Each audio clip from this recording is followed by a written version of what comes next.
प्रभूच्या प्रेमळ नावामध्ये आपणा सर्वांस प्रीतीचा सलाम, शालोम. प्रभू येशू ख्रिस्ताने वधस्तंभावर उद्गारलेला दुसरा शब्द तारणाचा शब्द. आपण लूककृत शुभवर्तमान याचा 23वा अध्याय आणि 39 ते 43 वचने ही वाचूयात. वधस्तंभावर खिळलेल्या त्या अपराध्यांपैकी एकाने त्याची निंदा करून म्हटले, तू ख्रिस्त आहेस ना? तर स्वतःला व आम्हाला वाचीव. परंतु दुसऱ्याने त्याचा निषेध करून म्हटले, तुलाही तीच शिक्षा झाली असता तू देवाला सुद्धा भीत नाहीस काय? आपली शिक्षा तर यथान्याय आहे, कारण आपण आपल्या कृत्यांचे योग्य फळ भोगीत आहोत. परंतु ह्याने काही अयोग्य केले नाही. मग तो म्हणाला, अहो येशू, आपण आपल्या राजाधिकाराने याल तेव्हा माझी आठवण करा. तो त्याला म्हणाला, मी तुला खचित सांगतो, तू आज माझ्याबरोबर सुखलोकात असशील. मी तुला खचित सांगतो, तू आज माझ्याबरोबर सुखलोकात असशील. प्रियांनो, येशू ख्रिस्ताच्या दोन्ही बाजूला 2 चोर खिळलेले आहेत आणि या दोन्ही चोरांना समान संधी आहे. जीवन आणि मरण हे त्यांच्या समोर आहे. योग्य त्याची निवड त्यांना करायची आहे. पहिला चोर येशूची निंदा करत आहे आणि दुसरा चोर येशू हाच तारणारा आहे, हाच यहुद्यांचा राजा आहे हे त्याने ओळखलेले आहे. आणि म्हणून दुसरा चोर म्हणत आहे, आपण आपल्या राजाधिकाराने याल तेव्हा माझी आठवण करा. येशूवर त्याने ठेवलेला विश्वास ह्याद्वारे त्या चोराला तारण प्राप्ती झालेली आहे. मग तारण म्हणजे नेमकं काय? तर रोमकरास पत्र याचा 10वा अध्याय लिहिलेला आहे, कारण जो अंतःकरणाने विश्वास ठेवतो तो नीतिमान ठरतो व जो मुखाने कबूल करतो त्याचे तारण होते. या वचनानुसार आपण मुखाने कबूल केले तर आपले तारण होते आणि त्या चोराने नेमके तेच केले. तू आज माझ्याबरोबर सुखलोकात असशील, हे जे शब्द आहेत हे आश्वासक शब्द आहेत. एका अपराधाला प्रभू येशूने दिलेलं हे वचन आहे, जे वचन पापी मनाला दिलासा देणारं आहे. या शब्दामध्ये प्रियांनो क्षमा आहे, कृपा आहे आणि सार्वकालिक जीवनाची शाश्वती आहे. आजही जो येशू पश्चातापाने प्रभू येशूकडे येतो त्याला प्रभू हे शब्द लागू करत आहे की तू आज माझ्याबरोबर सुखलोकात असशील.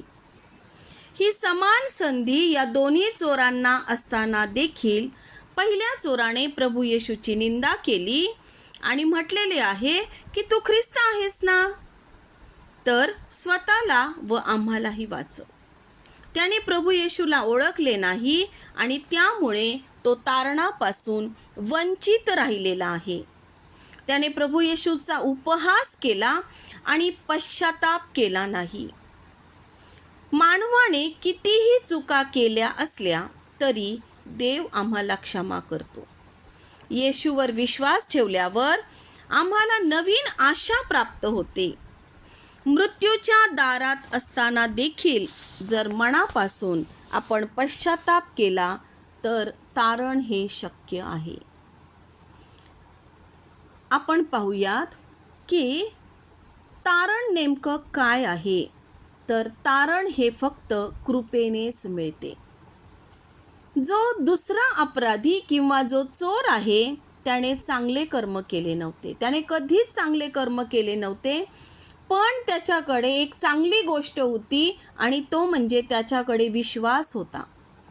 त्याने येशूला ओळखलं व स्वतःची पाप कबुली दिली माझी शिक्षा ही यथान्याय आहे असं म्हणून त्याने मी आपल्या कृत्याचे योग्य फळ भोगत आहे असं तो म्हणत आहे. आणि पुढे तो म्हणत आहे की अहो येशू, आपण आपल्या राजाधिकाऱ्याने याल तेव्हा माझी आठवण करा. आणि हे जे तारण आहे त्याच्यावर प्रभूने केलेल्या कृपेमुळे त्या चोराला तारण प्राप्त झालेलं आहे. आणि म्हणून प्रभूने त्याला पुढं उत्तर दिलं की मी तुला खचित सांगतो, तू आज माझ्याबरोबर सुखलोकात असशील. दुसरी गोष्ट आहे की तारण हे ताबडतोब मिळते, त्याला विलंब लागत नाही. प्रभू येशू आज असे म्हणत आहे, तो म्हणत आहे की आज तुला तारण मिळत आहे, आज तू माझ्याबरोबर सुखलोकात असशील. आज हा शब्द प्रभू येशूने त्या ठिकाणी वापरलेला आहे. उद्या, परवा किंवा नंतर, 2 वर्षाने, काही दिवसाने असा त्याने उल्लेख केलेला नाही. आणि म्हणून जेव्हा आपण पश्चातापाने प्रभूजवळ जातो आणि विश्वासाने प्रभूजवळ जातो, तो क्षण आपल्यासाठी तारणाचा क्षण ठरतो. तारण म्हणजे येशू सोबतचे जीवन आहे. तू आज माझ्याबरोबर सुखलोकात असशील. सुखलोक म्हणजे स्वर्ग. आम्हाला स्वर्गात जागा मिळणार, म्हणजेच नित्य सर्व काळ आम्ही येशूसोबत स्वर्गामध्ये राहणार. जेव्हा आम्ही विश्वास ठेवतो व पश्चाताप करतो तेव्हा येशू क्षमा करून आपल्याला त्याच्या सोबतचे सार्वकालिक म्हणजेच स्वर्गीय जीवन देतो. आणि त्यावेळेस आम्ही त्याच्यासोबत नित्य त्याच्या संगतीत येतो, त्या ठिकाणी आम्ही राहतो प्रियांनो. आणि पुढची चौथी गोष्ट आहे की तारण हे प्रत्येकासाठी उपलब्ध आहे, सर्वांसाठी उपलब्ध आहे. ज्या चोराने हे तारण साधून घेतलं ते तारण आम्हा प्रत्येकासाठी आहे. ताप करून आणि विश्वास ठेवून कोणीही तारण मिळवू शकतो. मग तो कितीही पापी असो, तो ताप करून देवावर विश्वास ठेवून तारण मिळवू शकतो. प्रियांनो, आपण सर्व पापी आहोत आणि प्रभू येशूची कृपा आज आमच्यासाठी तितकीच प्रभावी आहे. आजही आम्ही त्याच्याकडे वळावे, म्हणजे तो आपल्याला म्हणेल की तू आज माझ्याबरोबर सुखलोकात असशील. आपण एक बायबलमधलं उदाहरण पाहूयात.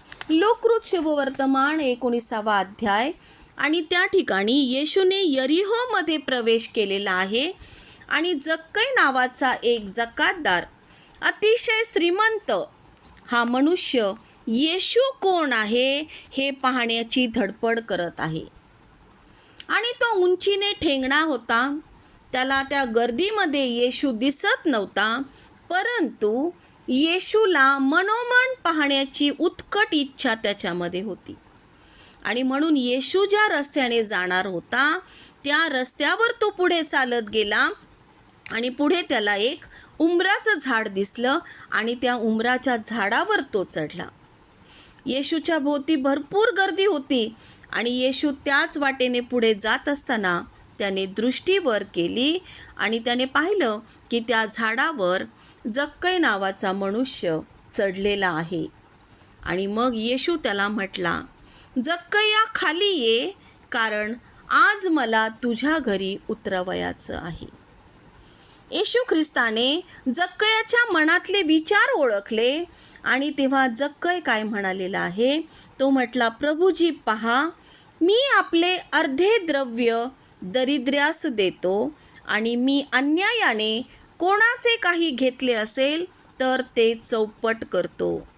येशूने त्याला म्हटले, आज या घराला तारण प्राप्त झालेले आहे.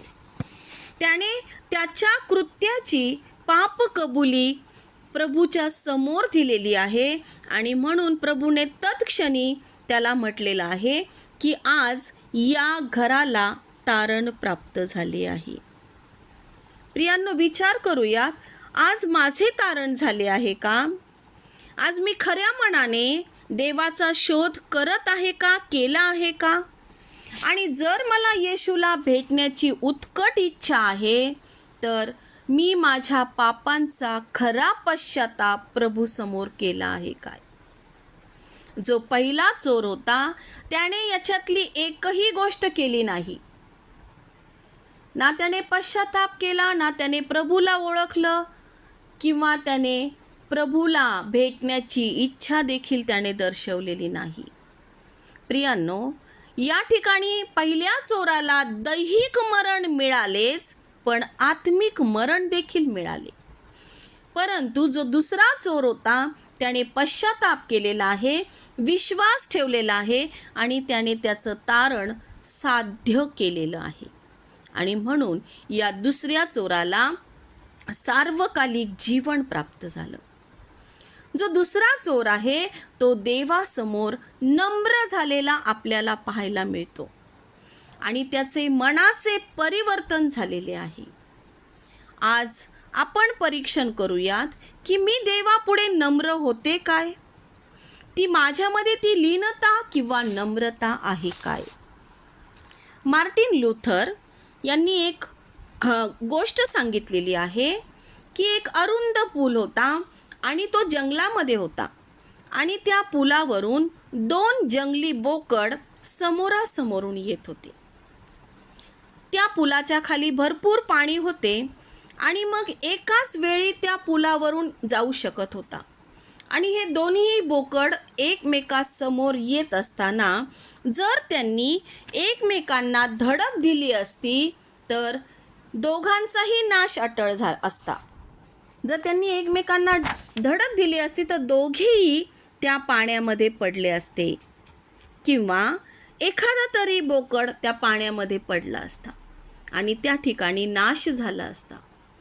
परंतु त्यांच्यातला जो एक बोकड होता तो नम्र झालेला आहे प्रियांनो, आणि तो नम्र होऊन त्या लाकडाच्या पुलावर तो खाली बसतो आणि मग दुसरा बोकड त्याच्या अंगावर चढून पुढे जातो आणि एकाच्या नम्रतेमुळे दोघांचेही जीव वाचलेले आहेत. या कथेवरून आपल्याला समजतं की ही जी नम्रता आहे ही नम्रता पहिल्या चोराकडे अजिबात नव्हती. ही नम्रता पहिल्या चोराकडे अजिबात नव्हती. जी नम्रता होती ही दुसऱ्या चोराकडे होती आणि म्हणून त्याने त्याचा जीव त्या ठिकाणी वाचवलेला आहे. आपण पुढं बायबलमधलं उदाहरण आणखीन एक पाहतो, उधळ्या पुत्राचं. सर्व संपत्ती खर्च केलेली होती. मालमत्तेतला वाटा त्याने पित्याकडनं मागून घेतलेला होता आणि मग ती सगळी संपत्ती त्याने उडवली, खर्च केली आणि शेवटी त्याच्याकडे काहीही राहिले नाही. आणि मग तो डुकरे चारण्याचं काम करू लागला आणि मग त्याच्याकडे काहीही खाण्यास नसल्यामुळे डुकरे खात असत ती शेंगा तो खाऊ लागला. पण शेवटी त्याच्या जीवनामध्ये कुठेतरी अपराधीपणाची भावना निर्माण झाली आणि त्याच्या मनामध्ये विचार आला की माझ्या बापाच्या घरी किती रेलचेल आहे.